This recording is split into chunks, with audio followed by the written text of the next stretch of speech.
Je vais vous présenter comment réaliser donc un placement automatique sur des demi-coquilles.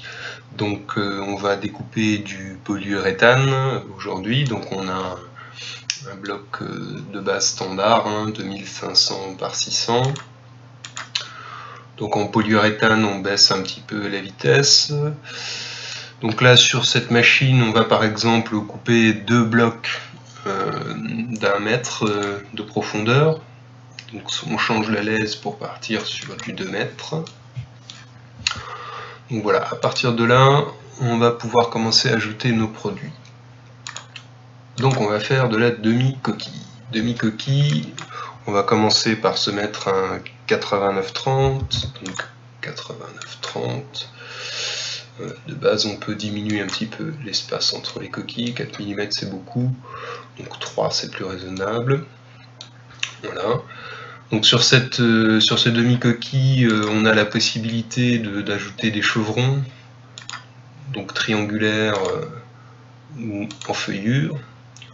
Donc à chaque fois avec possibilité de changer les dimensions de ces chevrons.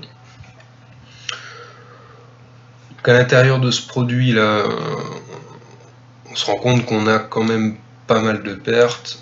On est à 52% de perte matière, c'est quand même assez important.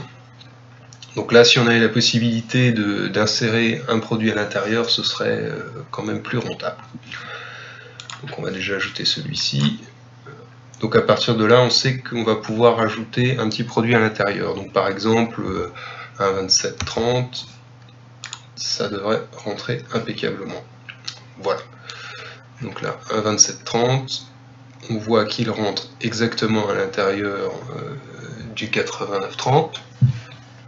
Donc dans ce cas précis, si on a bien exactement le même diamètre extérieur de la petite coquille que le diamètre intérieur de la grande coquille, on fera un repassage à l'intérieur en moins que si on avait un espace, forcément. Donc voilà, là déjà de base, on est bien meilleur, on est passé à 27% de perte matière, puis on le voit, on utilise le bloc vraiment à fond.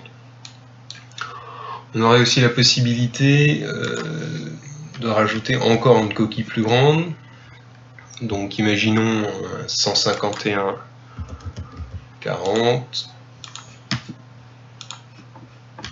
Et voilà, et là ça rentre dedans. Par contre en termes de perte, on est à 38% forcément puisqu'on a des grandes zones qui ne sont pas découpées. Par contre du coup, donc maintenant on a la possibilité de venir optimiser ces zones. Donc si on réduit la zone de base, on va pouvoir ajouter de nouvelles zones. Alors ajoutons une première zone en bas.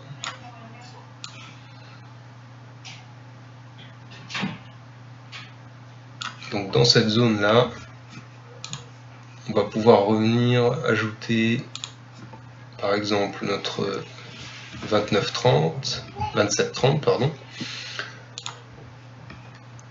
et encore éventuellement aussi le 89-30 qui était pas mal. On va pouvoir l'ajouter également. Voilà. Comme ça on a une assez bonne consommation de matière ici. Et enfin, on va pouvoir ajouter encore une zone à la fin.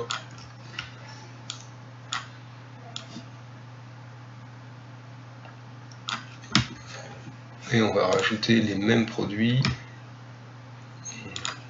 le 89 et le 27. Et voilà. Là, on obtient un rendement très élevé à 25%. Une consommation matière qui est vraiment optimisée.